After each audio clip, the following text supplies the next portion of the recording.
What's up, everybody? Welcome back to another podcast. This your boy J to the R, and you are listening to Making Music with J to the R. So let's get right into today's subject.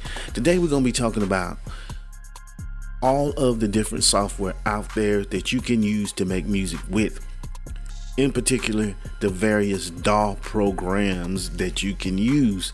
There are tons out there. There are tons of low-cost versions of these particular software. So you don't have to spend a whole bunch of money trying to record music. You can record music on a budget, and I am a living example of that. Because there is not too much money that I am willing to spend on recording software, especially when there's a lot of stuff out there that you can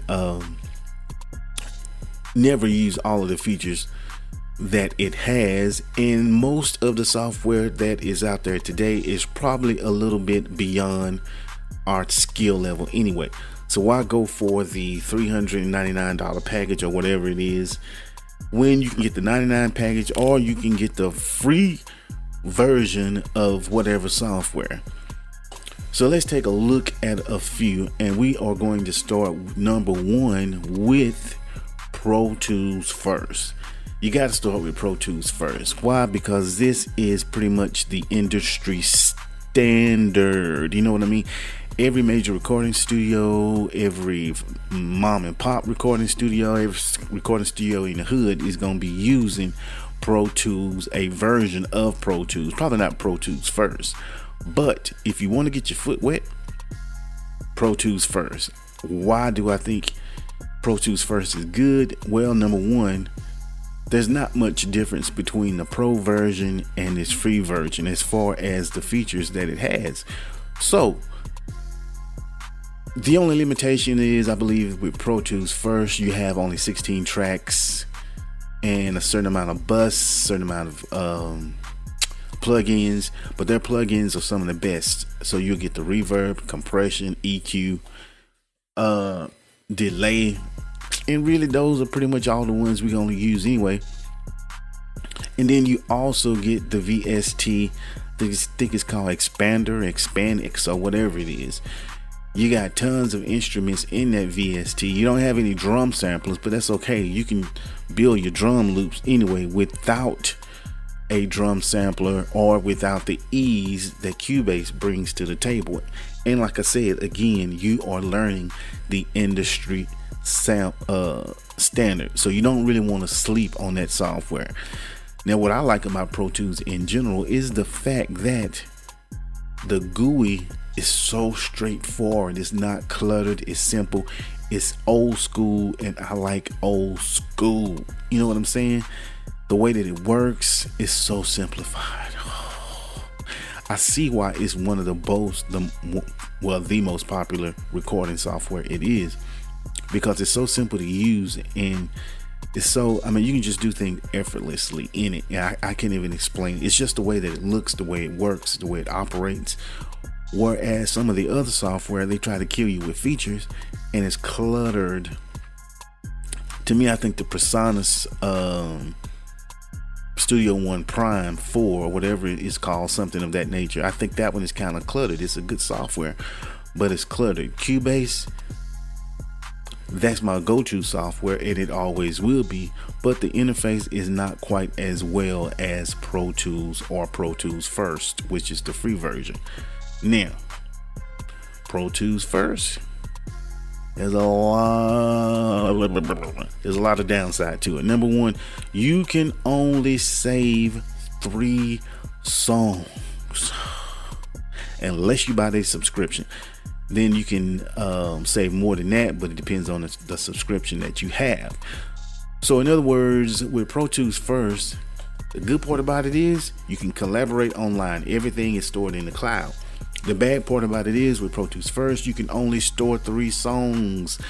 So once you get that 3-song max, you're gonna have to either stem it down to where you just got a whole bunch of stems, or you're gonna have to mix it down because you can only have 3 songs. What I tend to do is delete a song and then add another one. And then sometimes I just start all over from scratch. But again, the good part about it is in the cloud. So that means you can collaborate very easily. And that is always good. Now, as I said earlier, my go-to software is Cubase Elements 10.5. Now, I started way back with Cubase back in the day with Cubase LE, and I fell in love with it because it was a great software. The interface was the GUI was kind of sketchy, but it had all of the features I need. I think the old one had like 48 tracks, audio tracks, which was unheard of. You had all of the plugins that you would typically need: compression, gate, limiter, delay, reverb. You had them all. You had group tracks, you had MIDI tracks, and you could load VST instruments up in it. So, and in that software, it also usually came with your audio interface. So if you got a M Audio, I think it was M Audio, I don't remember, because M Audio now is a part of Avid, but back in the day it used to be its own entity, and it came with the beginner version of the Cubase stuff. But anyway, I digress. So moving on ahead, you got Cubase Elements 10.5. Man, I don't know what to say about that. You can do it. You can do pretty much anything that you want to do in that particular software. But no, that's not even a but. And the good thing about it, you do got to pay for it, but it's only $99, and you got like a crazy amount of tracks that you'll never use. You got all of the effects you need. You have a drum sampler called Groove Agent, and you got the Halion instrument, and you can import 64-bit VSTs. Notice I said 64-bit. With the new versions, you cannot import, or rather you cannot use 32-bit VST plugins. Now that's kind of a bummer, because if you have instruments, if you have VST instruments, but they are only supported in 32-bit, you kind of screwed. You got to use those in Fruity Loops. But anyway, hey, you can't win them all. But this software is pretty much a do-all. You know what I'm saying? You know, sometimes you can have that recording software, or you can have anything where it tries to do so much that it doesn't do anything well. Cubase 10.5, it took Cubase Elements 10.5. It does a lot well. I can only imagine what the full-fledged $400 software can do for you. You know, I'll have to look that up sometime. But the Cubase Elements is tremendous. In fact, I'm recording this podcast on the software. Let's look up some of the future features of this Cubase. Okay, so, well, let's do the comparison. So you got Cubase LE, Cubase Elements 10.5, Cubase IA 10.5. So Cubase Elements 10.5, which is the $99 version, it has a 64-bit audio engine. Your resolution can go all the way up to 192 kilohertz, 64 MIDI tracks, 48 audio tracks, which is way more than I'll ever use. You got 24 instrument tracks, 3 VST instruments, over 1,000 sounds, 46 plugins, physical inputs and outputs 24, which I'll never use. You got 8 inserts, group channels 16, whoop de whoop whoop.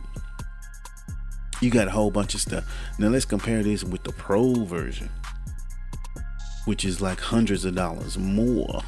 It's still 64-bit, 192 kilohertz for the sampling rate, unlimited MIDI tracks, unlimited audio, unlimited instruments.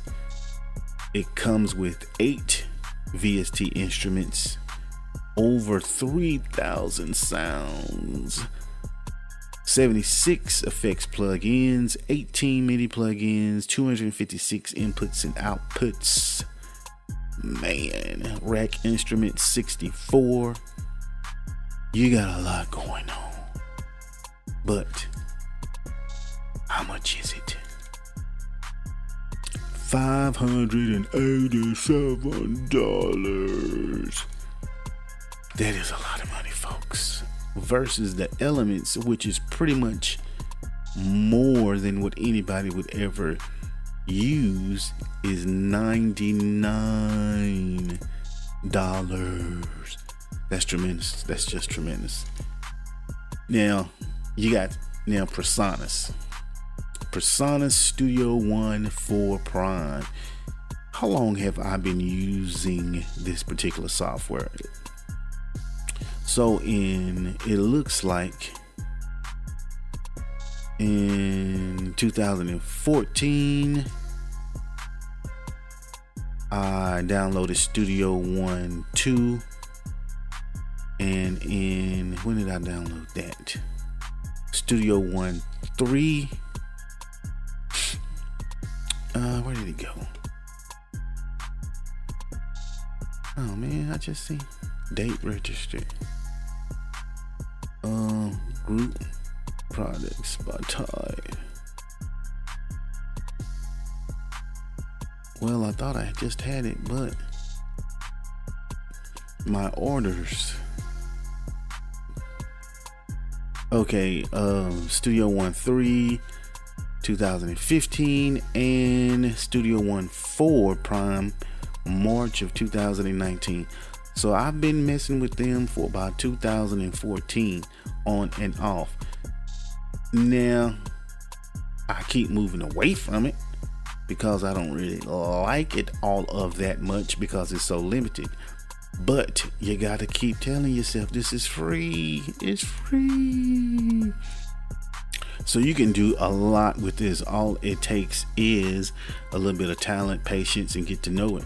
Besides, it's free. So why spend $99 when you can go get some free software and make it work just the same? But like I said, now let's compare technical specs. I wish I could do a comparison. Let's see here. Studio One. There's really no comparison. So you got Studio One 4 Prime, that's free. Then the Studio One 4 Artist is $99.99. So let's look at that one because it is the equivalent to what I am using now in Cubase. Technical specs, whoop, product details. You got Whale for $99. You got unlimited audio and instrument tracks, so that's a win-win. Up to 384 kilohertz as far as the sampling rate. 1, 2, looks like two instrument tracks. 1, 2, 3, 4. 31 native plugins, 5 virtual instruments. Single and multi-track comping. So really for the same amount, you get a lot more. So if you like that interface better than Cubase, that might be the one for you. But as I said, I didn't really cut for it. But looking at the screen, it looks good. Maybe the paid version is better. I don't know. But I'm gonna stick with Cubase. And then check this out. I found this software called, let me bring that up. It is called OHM Software. So on Force Studio. Oh, I shouldn't have did that. Gonna mess up my podcast. But anyway, this software is free too, and it's kind of like Pro Tools First in the sense that you can do online collaboration, but it is limited. I just found it, came across it on a blog. Only reason why I'm mentioning it is because of the collaboration. It's almost like a social network type thing.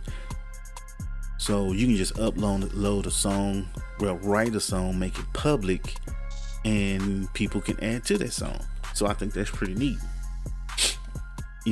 Not something that I can really see myself constantly doing, but it's pretty neat. It's pretty neat anyway. But anyway, those are pretty much my top go-to software that I use. I like Pro Tools for recording audio, and I'm the most familiar with it because I've been using it way back since the early 2000s, 2005, somewhere in there. Probably earlier than that, I don't know. So I'm most familiar with it. So if I was recording somebody, I would probably go to that first. But my go-to software, if all else fails, is Cubase. Elements 10.5. In fact, I take that back. I will go to Cubase first just because it's got more features and I'm not limited to those 3 songs. But anyway, this your boy J to the R, making music with J to the R podcast. Go ahead and subscribe to the podcast. I plan on recording this episode every week, and so far I've been consistent with it, and my goal is to continue it at least until the end of the year. So I need y'all to stay with me. So let's see how far we can take this podcast. Send me an email. I can be reached at jtudar12@gmail.com if it's something specific you want me to talk about or research or whatever. If you want some old recording, beat making type podcast, let me know that too. Whatever, I'll do it. Signing off. This your boy J to the R. Peace.